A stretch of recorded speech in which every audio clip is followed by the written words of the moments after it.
Somebody says, go do a speech and compete, you're like, okay. And you won't put that much effort and time into it because it's not that important to you.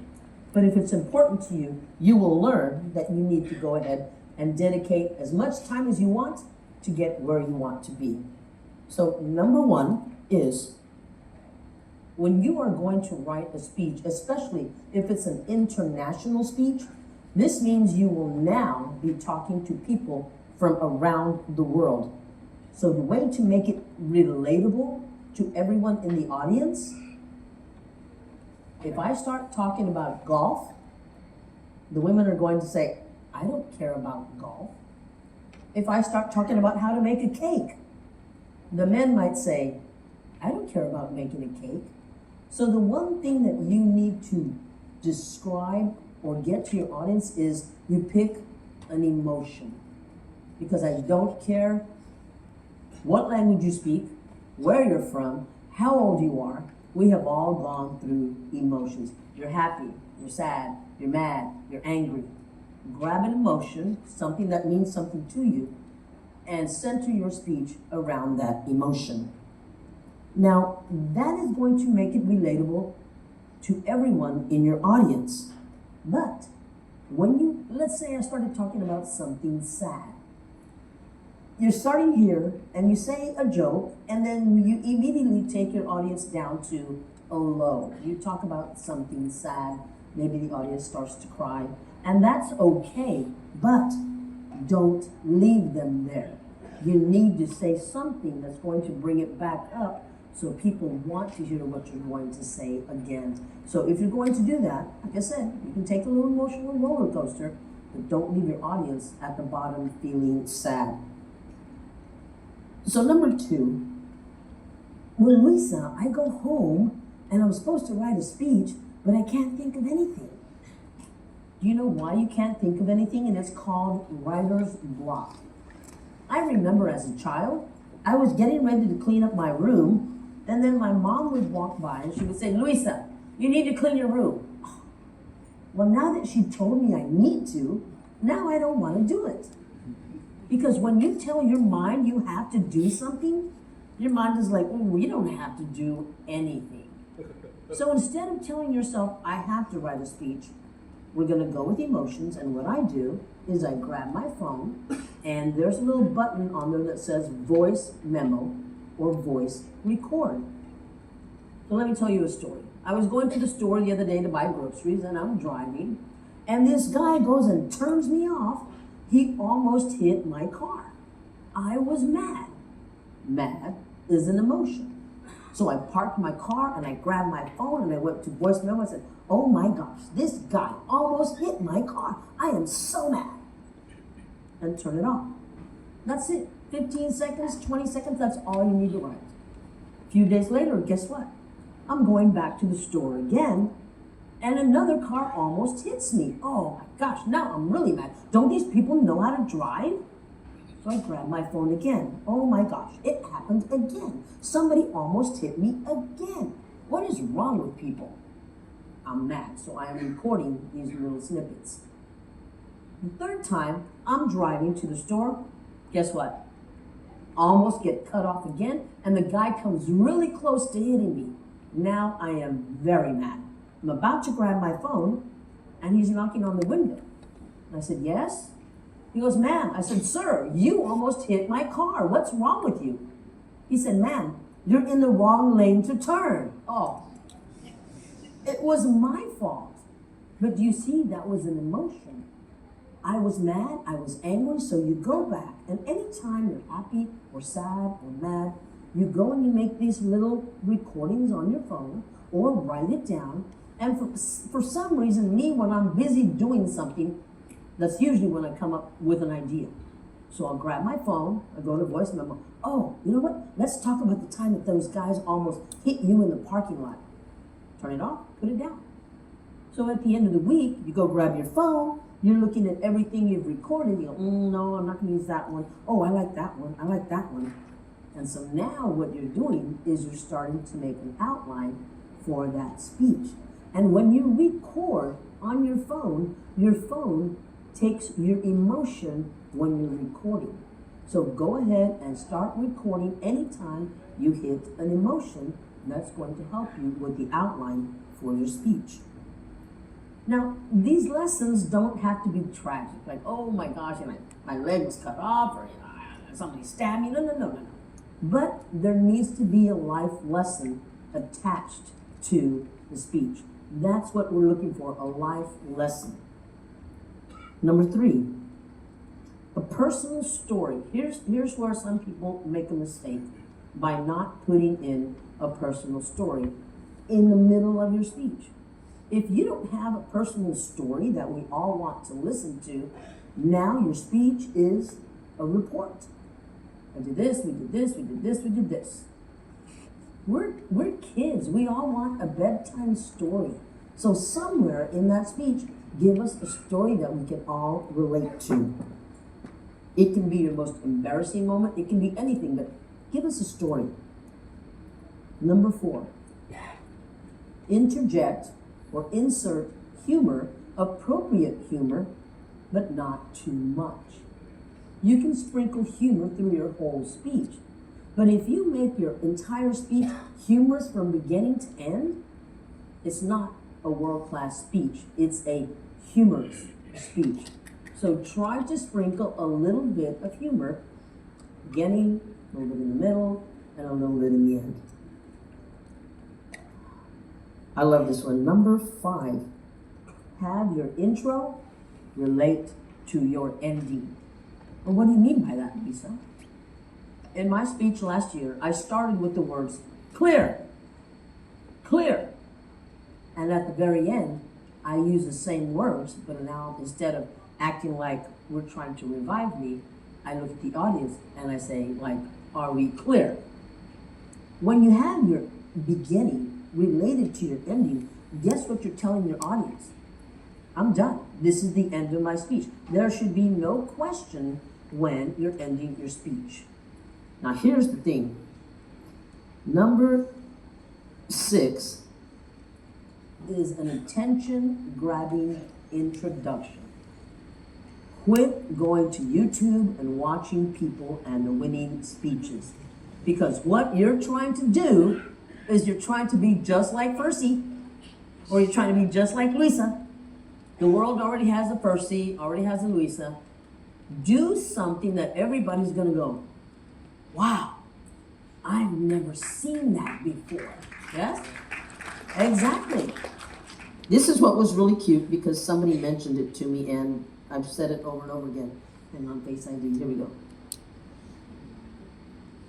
Usually when I see people and it's their first speech, they come out here and the first words out of their mouth are, have you ever? Don't do that. Every single speech I ever see, have you ever? How many people? It was December 13th. Who cares? Who cares what the date was? Who cares if you've ever? Start it with something that nobody has ever started a speech with. Because did you know that if you don't start with a wow in the first 30 seconds, if you don't wow your audience, they stop listening. They're going to grab their phone. They're going to think about what they need to do when they get home. So in those first 30 seconds, you need to make it a wow. Now here's another thing. When you think of a title, don't make the same mistake I made when I was 2019. First impressions. Really, Lisa? You couldn't come up with anything better than first impressions? Everybody says first impressions. But last year, my title was 37 Strangers. And you're thinking, how can there be 37 strangers? You see, I am already putting it in your mind that you want to go, wow, what's she going to talk about? How can there be 37 strangers? So when you come up with a title, make it something that everybody is going to want to listen to. And this is something that I've just seen more often now. And look, I get it. You're up here. This is district. You want to go and you want to make it to the world stage. So what you do is you get nervous up here. You have practiced this speech over and over and over. But when you get here, it's a totally different ballgame. Because you've practiced at home, but you haven't practiced in front of 700 people. So what do you do when you get up here? And this is what I call a false ending. Do not give your audience a false ending. Luisa, what is that? So I'm up here and I said, and that is why I love dogs. And everybody goes, they're ready to clap, and you go, because I love dogs so much that I want you to have a dog. And everybody goes, oh, it's the ending. Because when you get a dog, that is a false ending. Give us your ending and be quiet. Say, and that is why I love dogs. Everybody goes, yeah. So don't give us a false ending. Give us the ending. Be quiet. Sit down. Get off the stage. Whatever. Don't keep going. The next one here. Number 7. Oh my gosh. No bland topics. Well, what do you mean by no bland topics? Oh, my mother this, my dad this. We've heard stories over and over and over about that. Make it about something that we have not ever heard about. Now, if you're going to make it about a bland topic, wow me. Go out there and say something that, wow, I didn't expect that to happen. That was cool, or that was crazy, or that was wild. But don't get up here and talk about things that everybody talks about. Please, no bland topics. Number 8, probably my favorite. Slightly push the level of uncomfortable statements. What do you mean by that? Well, when I was studying, I had an idea with my semifinal speech, and for those of you that don't know, when you pick a speech, such as all the contestants that were up here today, this is their first speech. They practice it at the club, at the area, at division, at district. And let's say they go on. Then they go to regional. And then from regional, they get chosen. And then they go to semifinal. Now there's 28 of you fighting for 8 spots in the finals. 28 down to 8. Are you going to use your best speech or your second best speech to try to get into the finals? Because you have to have 2 different speeches. You can't keep using the same speech at the semifinals and then at the finals. It has to be a completely different speech. So what do you use? You use your best speech, the one you've practiced with, the one you've studied, the one you've gotten evaluations on. Because why? Because from those 28, you want to make it to the top 8. So maybe when you're on YouTube and you're watching, you're thinking, well, I mean, that speech was okay, but it wasn't wow. It wasn't wow because we used our best speech 2 days earlier, and now we have to give a different speech. So with that, slightly push the level of uncomfortable statements. I already knew my semifinal, I had a good idea, that I was going to make it out of the I was going to make it out of district and go to the semifinals. So I start practicing my new speech, which is the speech that's on YouTube right now. And I say, my God, and everybody goes, oh, Lisa, don't talk about God. Don't say God. You're going to lose. When someone gives you an evaluation, you have to ask them, well, I asked them why 3 times. Lisa, I didn't like your speech. Why didn't you like my speech? Well, because you were wearing green socks. Like, what?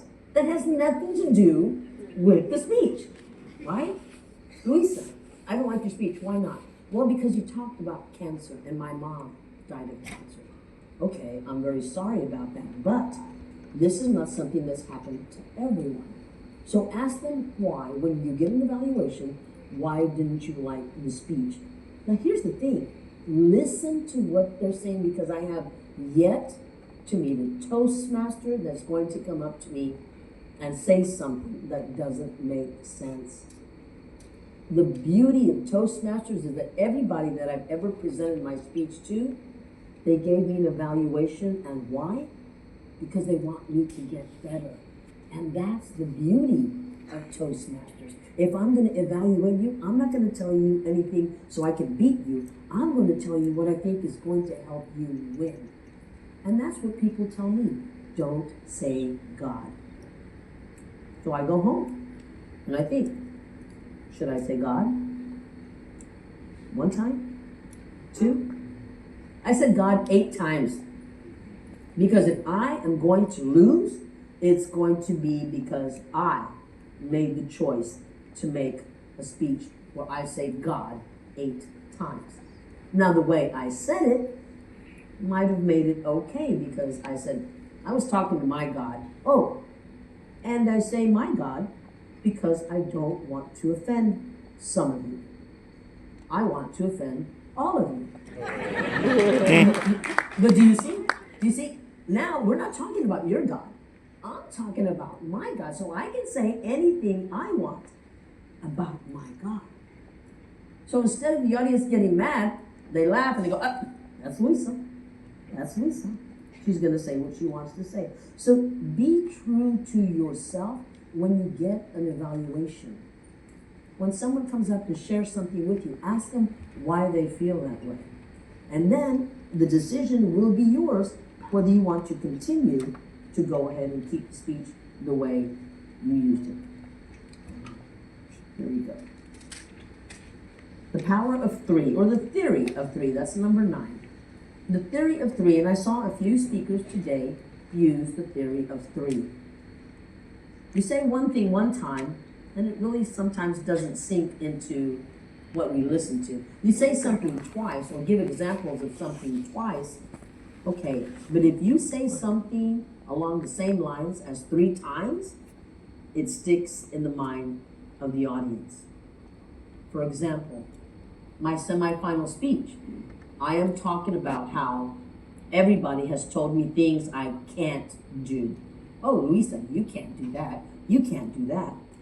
So my power of 3 was at the very beginning. I said, my doctor said I wouldn't walk or leave my wheelchair. I pushed my wheelchair out of the way. I took 3 steps and I said, watch me. Then I said, my adversaries don't think I can shatter glass ceilings. My best friend says I can't cook. No, she's right, I can't cook. But you see, it was the power of 3. You gave 3 examples, and that's what the audience remembers. So if you're going to use a story and you're going to say something, you want to reinforce it, try to do it with the power of 3. 3 examples. Number 10, and sometimes we forget about this, and this is the call to action. What does that mean, the call to action? So I come up here and I said, and that's why I think every single one of you needs to go out and get a dog, because I love dogs. It's a call to action. I am asking you as the audience to go out and help me, or believe what I believe, and go get a dog. So you're presenting it to the audience, a call to action. And that's why I feel blah, blah, blah. And that's why I think we should, you see, you're asking the audience, look, please understand this is what I want us to do. So that to me is the call to action. I forgot my trophy. Usually right now on Zoom, I would pick up my trophy and I would put it next to me and I would say, does this trophy make me look fat? What does that mean? Do you know that before you even say one single word, if I come out there and I'm like this, do you see my posture? If I come out here and go, I've got a smile on my face, my posture's great, I'm looking at everybody, it's engaging. You see, our judges so far, not yet, are not AI. They're not. Yeah, that's true. When they become AI, we might all be in trouble. But the thing with human judges is before I even say my first word of my speech, the judges are like, white pants? Really? She's wearing white pants? Oh my God. Lisa, what's wrong with her? Whatever it is, they are already judging you. Do not give them a reason to already start judging you. If you come out, did you iron your clothes? Did you brush your teeth? Brush your hair? Do your socks match? Does everything look okay? Your posture? Your smile? Before you even say a word, they're judging you. And how do I know that? Because I judge you. Yeah. We all judge everyone. It's automatic. If you see somebody come up and they go, like, red socks? Really? Why is she wearing red socks? Has absolutely nothing to do with giving the speech, but they are judging you. So before you even walk on stage, make sure you look good, you look sharp, your posture's good, you're smiling, everything looks great. Number 12, props. Louisa, do I need to use props? I don't know, do you? Does your speech need a prop? For my semifinal speech, I'm talking about me playing the drums, and I have a pair of drumsticks, and I'm clicking the drumsticks, and you can hear it. And some guy says, hey, Louisa, you ought to go on stage with a big drum. Why? How stupid is my audience that they don't know that I'm really playing the drums? Now, if you're going to use props, make them small so they don't take away from your speech. And not only that, the mistake I made in 2019 was I had props and then I threw them on the floor, right there. I didn't pick them up.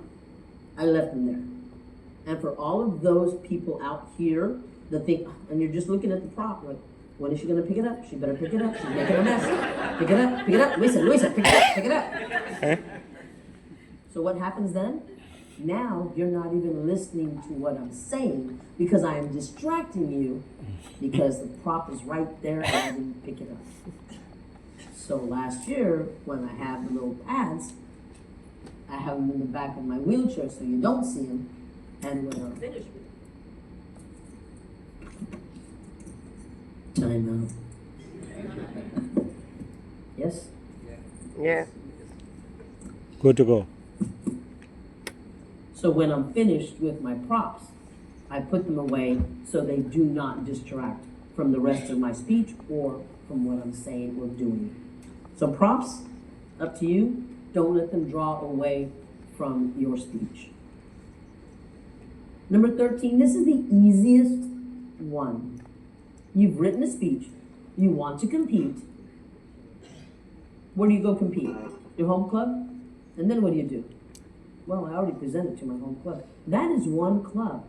Pick somewhere across the world on Zoom, wake up at 12 o'clock at night or 1 in the morning and say, can I give you my speech?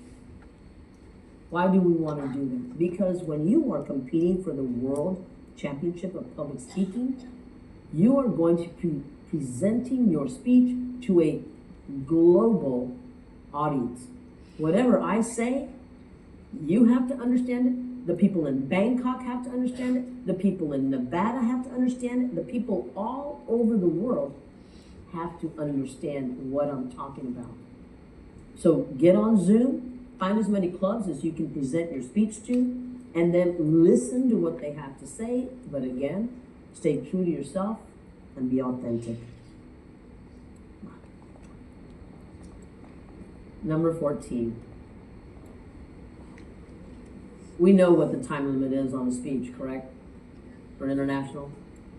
If you talk less than 4 minutes and 30 seconds, you're disqualified. But if you talk for 7 minutes and 30 seconds over, you'll be disqualified also. Last year in Anaheim, after everybody has worked so hard to get to the finals, these people, we have given up almost a year of our life to perfect a speech because we all want to win. 3 people last year were disqualified at the finals. 2 people went over by 2 seconds. 2 seconds. So imagine working all that time. You get on the stage, your audience is responding to your speech, and you go over time. So 2 people disqualified for time, and 1 person, and some of you may not know this, especially if you're new Toastmasters, 1 person came out and said, we will rock you. And then she got all the audience, we will rock you. What she didn't do was cite her source. She didn't say Freddie Mercury or song by Queen, or if you're going to say I Have a Dream, you have to say by Martin Luther King. So whatever it is you say that are not your words, that somebody else said, you have to cite your source. So she got up, she had a great speech, she had the whole audience going and singing and rocking, and then she walks off stage and I went, uh-oh, she didn't cite her source. So she was disqualified for that. So out of 8 people, 3 people disqualified after making it all the way to the finals. So please, cut your speech down to 6 minutes. 6 minutes? Luis, I still have 1.5 minutes. Yes. But back in 1990, when the first time I joined Toastmasters, I got on stage, I was about to give my speech, I'm 2 minutes into it, and my brain says, we're not going to think anymore today. So I'm sitting there, and there's 400 people looking at me like,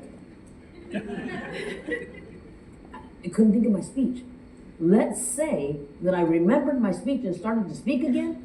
I now have 1.5 minutes. I can try to make it up.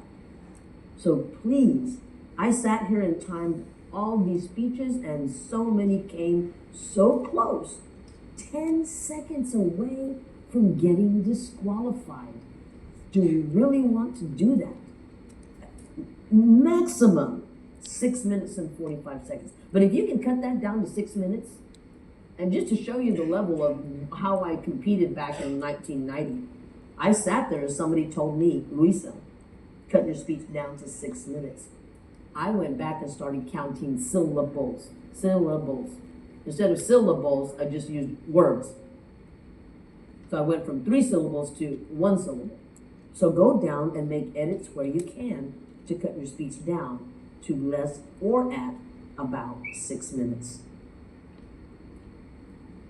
15, you got eye contact, hand gestures, voice inflections, and this is the hardest one, and I am guilty of it also. Enunciate. I need to be able to understand every single word you say. I'm from the United States. I don't have an accent. Yes, I did. And I said slang words because I remember going to my phone and saying, I need to go to the store for groceries. Fur groceries. The word is for, F-O-R. But I said fur. So my Apple phone told me F-U-R. Fur. I need to go to the grocery store for groceries. No, it's for groceries. Oh, and I'm going to tell you right now, you know, all those past winners, all those champions, I'm telling you right now, I'm going to be the worst one. Do you know why? Because I still say gonna instead of going to, or I say wanna instead of want to. So I'm already telling you, I know I'm bad at it, I'm trying to get better, but I already have the trophy. But anyway. So please, even if English is your first language, make sure that every single word you say is understood by anyone and everyone. It took me about 4 years to perfect my diction and my enunciation. Whether you have oh my gosh, what's the word? Whether you have an accent, there you go. Whether you have an accent, or even if you don't think you have an accent, grab a phone, ask people from around the world, do you understand every single word I am saying? Yes, we do. Great. So, please. Number 16. Oh, going back to enunciation, inflections. A lot of people do this, and I did it when I first joined Toastmasters. I would have a really important sentence, and at the very end of the sentence, it would drop off. What?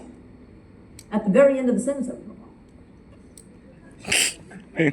At the very end of the sentence, it would drop off. I have very few people that do not do that. And if they don't do that, it's because they've competed and people have told them, we are dropping off the end of the sentence, and the end of the sentence is usually the most important part. That is 9 times out of 10 your punchline. So if I get up here and say, hey guys, thanks a lot, wait, what? I said, thanks a lot. Please make sure you follow the sentence all the way through. Don't let it drop off. And that way there's no question for the audience as to what you said. Okay, number 16. You've written down your perfect speech. You know it's gonna win. I mean, it's really good. I mean, you're like, yes, this is it. You get on stage, you're at the contest, you deliver it perfectly. People come up to you, oh, you're gonna win, thanks. You don't win. You don't win. Why not? How many times have you been watching TV and you're watching Miss Universe? You're like, oh my gosh, Miss Puerto Rico, she's gonna, Miss Colombia. What? No, Miss Puerto Rico needs to win. Her talent, I mean, she was throwing that fire up in the air. She answered all the questions right. She's beautiful. Why didn't Miss Puerto Rico win? Why did Miss Colombia win? Why? Because we don't have AI judges. Why am I telling you this? Because every time you get up here and give a speech and you lose at a contest, I think you do what I used to do. I would blame myself. It's my fault. I didn't win because I did something wrong. I didn't do anything wrong. Do you know why I didn't win? And I'm going to tell you, here's the secret. If you want to know how to win every single contest, 4 things. You say the right thing at the right time on the right day to the right judges. You say the right thing at the right time on the right day to the right judges. Luisa, how do I do that? I don't know. I don't know. Why? Because every time I thought I was going to win a contest, I didn't. And I would go home, I would cry a little, I'd feel bad. What did I do wrong? And it's okay. You can go home and cry and feel a little bad. Just don't stay there. Pick yourself up, dust yourself off, and say, okay, we're going to try this again, and I'm going to compete again, because in case you didn't know, I've lost over 40 contests. 40 contests. Pick yourself up, dust yourself off, pick up the right phone.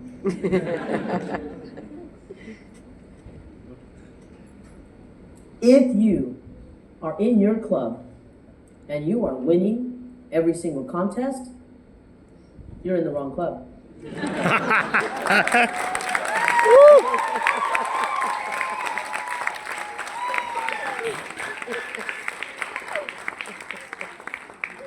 Lisa, what do you mean?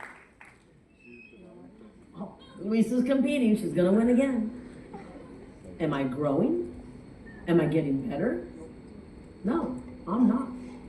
If you are winning every single time in your club, go find a different club. A different club where somebody's going to beat you in the contest. Why? Because that's going to make you become a better speaker.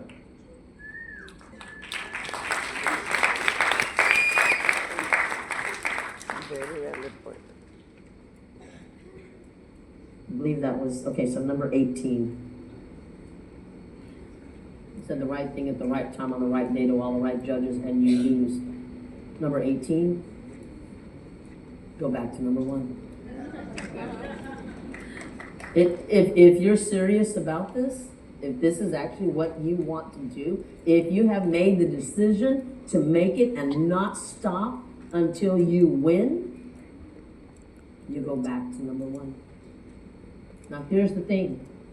People will come up to me and say, Luisa, you've made it to the top. How does that feel? When somebody says you've made it to the top, what do you think about? You know what I think about? I think about a mountain. And on the very top of that mountain, the summit, the pinnacle, there's usually room for just one person. I didn't make it to the top. What I did is on that mountain, there are plateaus. And I was reaching for that plateau that would give me first place. And why is it a plateau? Because all the people that have won before me are up there looking at me, giving me tips, trying to help me to get on that same plateau with them. So now, as champion, I want to turn around, and anybody that needs my help, I want to help them reach the plateau so we can all sing together.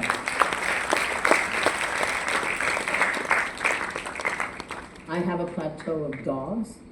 I have a plateau of writing a book. I have another plateau. It's endless. It's endless. I don't see it as the very, very top.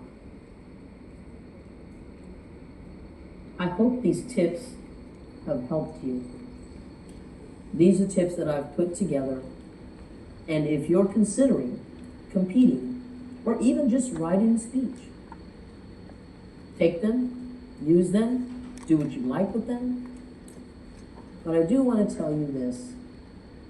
As a child, I loved getting on airplanes because my father put me on an airplane when I was 4 years old, and I fell in love with flying. I've always wanted to be a comedian and be on stage and tell jokes and have the crowd laughing. I've always wanted to be on stage and do what my mother did to motivate and inspire. And with Toastmasters, winning this contest, I am now 5,000 miles from home. I'm up here on the stage saying jokes, and I hope I am inspiring you. So realize that this has been my dream for the last 60 years, and thank you for being part